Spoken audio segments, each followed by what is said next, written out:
Local models at 32 gigabyte scale. Speed-minded local deployments are coalescing around a few standouts that fit within 32 gigabyte VRAM.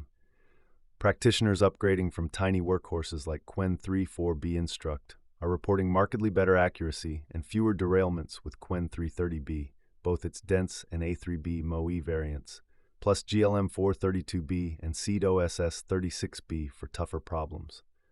The trade-offs are clear.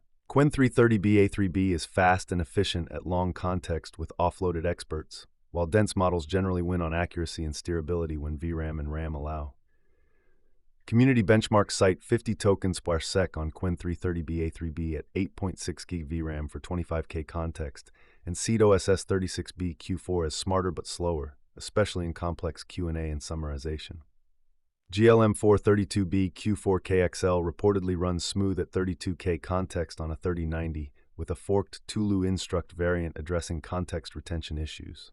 For structured outputs, JSON, Llama 3 3.170b and Deep Cogito 70b earn praise when quantized, but they sit at the edge of 32 gigabyte constraints. Dense over MoE remains the consensus when quality is paramount.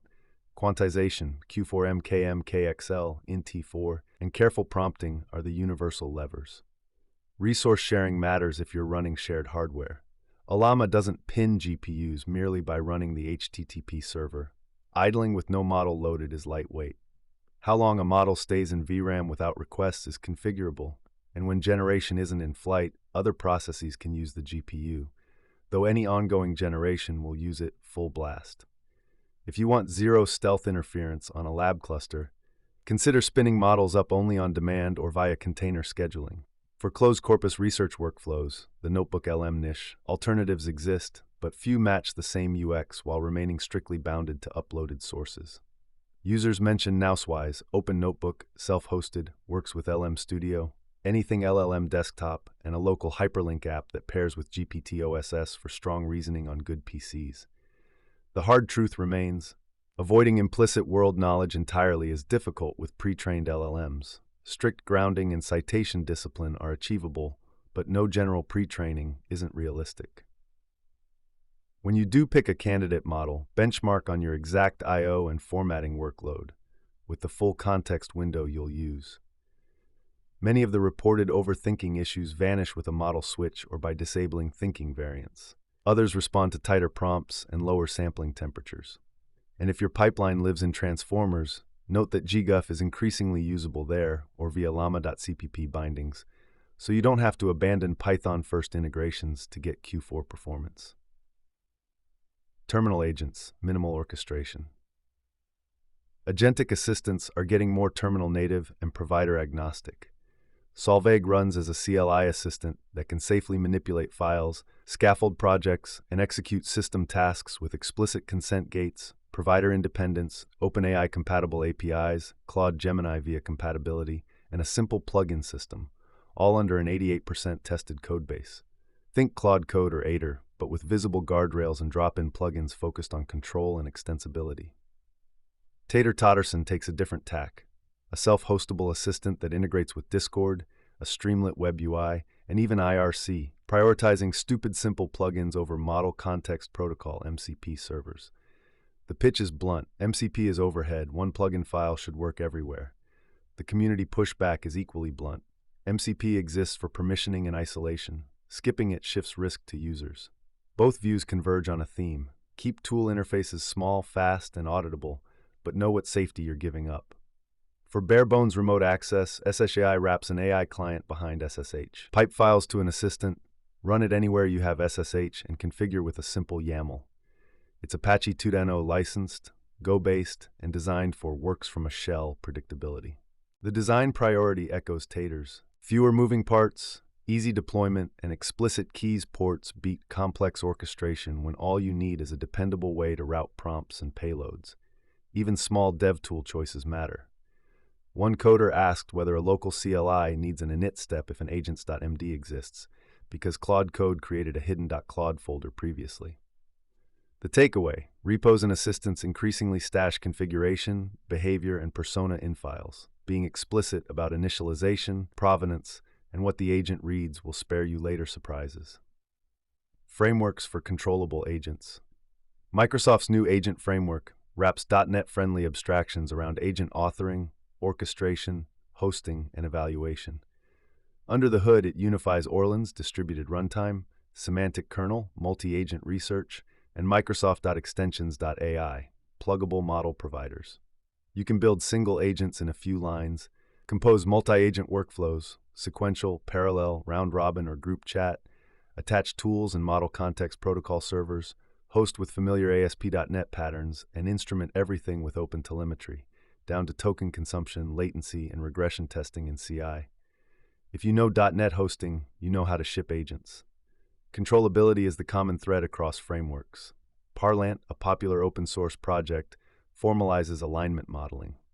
Break monolithic prompts into conditional, context-triggered guidelines that load only when relevant. The team argues that piling 2,000 words of rules into a single system prompt reliably degrades behavior, the curse of instructions.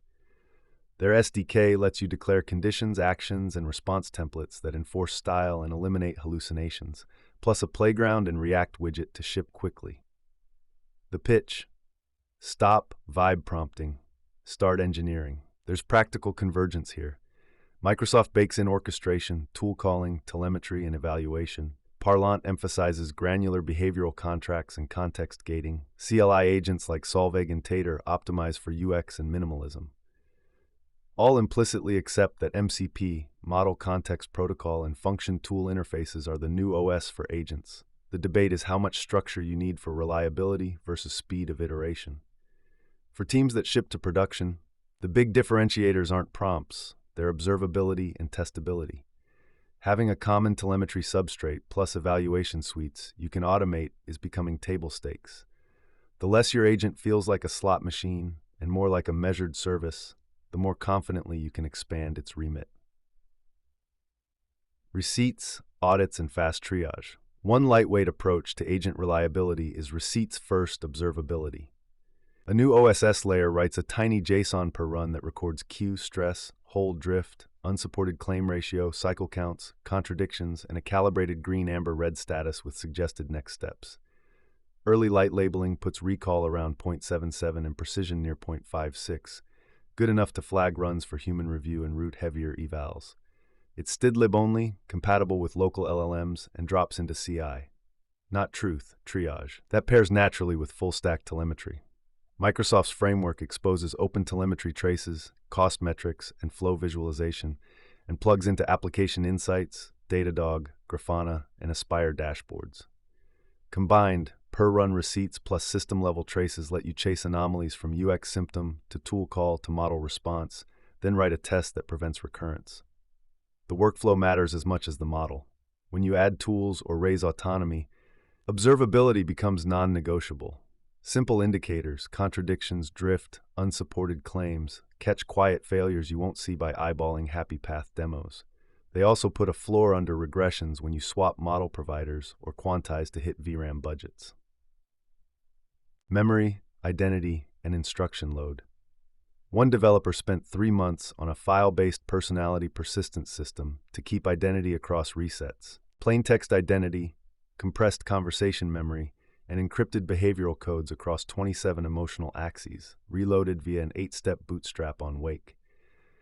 It's model agnostic and open source, though documentation and repo access drew critique and were updated repeatedly. The results, consistent behavioral patterns over months, are reported descriptively, without claims about consciousness. If you rely on repository-level context files, agents.md, or per-repo initialization like Claude Code's hidden.claude folder, be explicit about where identity lives and how it's loaded. Misaligned init steps can make assistants behave inconsistently across machines. Treat persona, rules, and memory as part of the build. Version it, test it, and document your bootstrap. There's also a strong argument to shrink what you load. Parlant's curse of instructions note, performance drops as you pile on rules, matches field experience. Swap one monolith for contextual conditional guidelines that activate only when needed. Less instruction load, more consistent behavior. Safety interventions and hidden prompts. Anthropic's long conversation reminder sparked pushback from mental health professionals. A social worker argues that injecting crisis-oriented check-ins without explicit consent violates clinical ethics, risks destabilizing vulnerable users, and degrades normal chats, especially when the model misreads timelines or conflates system text with user input. Commenters widely infer the mechanism is legal liability motivated, not clinically grounded, and call for transparent opt-in, opt-out, and proper consent flows. System prompts are in the spotlight too. A community thread claims to have elicited the full Claude Sonnet 4.5 system prompt and internal tools, over 8,000 tokens, then compares it with published instructions. Skeptics point out that such dumps often include hallucinations or cached content. Nonetheless, readers noted overlaps with Anthropic's public prompt guidelines and tool descriptions, and even embedded election info examples. Whatever the provenance, the reaction underscores how much hidden scaffolding shapes model behavior. The practical lesson is to assume interventions and scaffolding exist and design around them. Make safety and disclosure explicit in your own agents, and avoid relying on cloud model chat UX for therapeutic contexts. Consent and autonomy aren't just ethics, they're UX guardrails that preserve trust. On-device multimodal OCR 3D TTS editing. On-device is having a moment. Dots OCR, a 3B OCR model, was converted to Core ML with a tutorial detailing PyTorch graph capture, TorchScript FX, Core ML compilation, and the many small code changes needed for Apple's Neural Engine and MPS compatibility. The blog reports the Neural Engine's strong power efficiency, up to 12x versus CPU, 4x versus GPU in some tests, and shows how to progressively simplify attention, remove dynamic shapes, and work down conversion errors before optimizing size and latency. The initial Core ML build hit 5 GB and 1s per forward on GPU, with equanization and dynamic shape optimizations planned next. For 3D reconstruction, VGT MPS ports Meta's Visual Geometry Grounded Transformer to Apple Silicon with a unified CLI, Gradio UI, sparse attention that scales memory as ON, and full MPS acceleration. It exports depth maps, point clouds, camera poses, and integrates a model context protocol server for Claude Desktop. City-scale reconstructions become feasible on Mac GPUs with 100x memory savings while retaining parity with dense attention. Open-source TTS is also surging. Vox CPM.5b, a tokenizer-free, diffusion autoregressive system built on Mini CPM4, generates expressive, context-aware speech and accurate zero-shot voice clones in English and Chinese. Benchmarks show low CER and competitive speaker similarity against many open alternatives, with real-time factors as low as 0.17 on consumer GPUs. The authors warn about deepfake risks, urge clear labeling, and release under Apache 2.0 with Python, CLI, and a web demo. On the image side, the Comfy UI ecosystem keeps absorbing cutting-edge models. Qwen Image Edit is packaged for Comfy UI, making localized editing and generation part of the drag-and-drop workflow countless artists and developers already use. The through line: state-of-the-art vision, speech, and editing are shifting from cloud-only to runs on your laptop, provided you embrace platform-specific compilers, quantization, and plugin ecosystems. Hardware realities after shortages. A post-mortem on the chip shortage notes the pendulum swing from scarcity to abundance.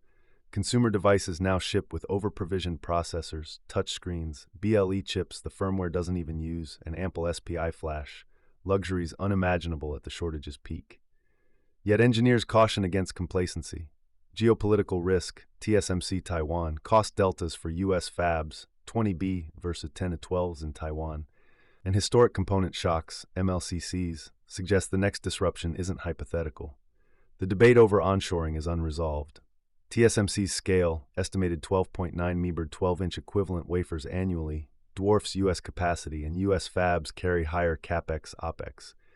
Proponents frame domestic manufacturing as strategic infrastructure. Critics note that without tariffs or mandates, price pressure will undercut local production.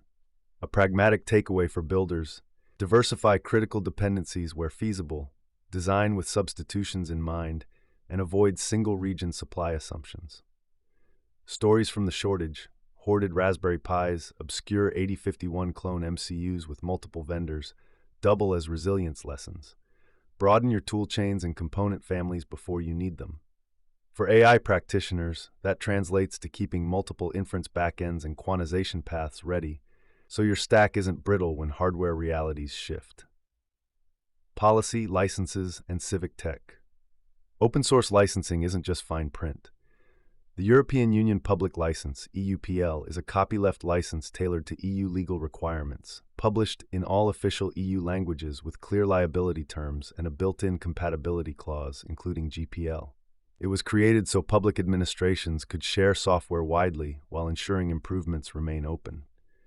For European public sector projects, EUPL serves as a legally interoperable choice across jurisdictions. Switzerland's voters have backed EID legislation, part of a broader digital governance push that includes EU market access agreements under consultation. The EID milestone sits alongside debates on financial sector safeguards and support for Ukraine's recovery, context that matters when assessing how identity, trust, and cross-border tech policy may shape authentication and AI adoption across Europe. Even at the system prompt level, institutions are codifying norms. Anthropic publishes evolving prompt guidelines for Claude, while communities probe the hidden scaffolding that governs model behavior. Governance, in other words, is happening at multiple layers: license terms, national identity systems, and the invisible instructions that shape AI. Knowing where those guardrails are and who sets them will matter as much as any model delta.